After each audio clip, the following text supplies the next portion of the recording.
Għaddit ġimgħa mill-istqarrija ċara illi saret fil-qorti mill-Ispettur Anthony Sherry u sissa il-Ministru responsabbli mit-tmexxija tal-Korp tal-Pulizija għadu maħa ebda azzjoni dwar dak li ntqal minn dan l-Ispettur.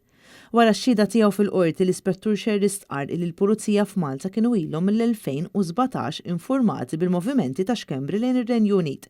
Iżda xi raġuni dan l-Ispettur ma jistax jifhem kif il-Korp tal-Pulizija dak iż-żmien ma għamel xejn.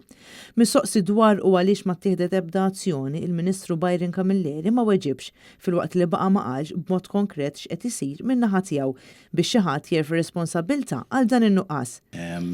Rajna anka rapport internazzjonali fuq Malta faħru l-ħidma tal-Korp tal-Pulizija f'dan ir-rigward fejn tajna importanza lil ċertu każijiet li qabel konna kritikati. Ma għaddit ġimgħa u inti bħala Ministru dek ma ħadx l-ebda azzjoni dan ir-rigward. Ngħidlek x'għamilt jiena u kulħadd jaf bil-bidliet kbar li wettaqna matul dawn il-sentejn u ftit aktar minn sentejn sabiex xajna sabiex il-Korp tal-Pulizija ikun aktar effiċjenti fil-ħidma tiegħu. B'mod konkret imma x'għad tkun qed tagħmel issa. Naħseb li weġibtek diġà. Ma ħsibx weġibni Ministru.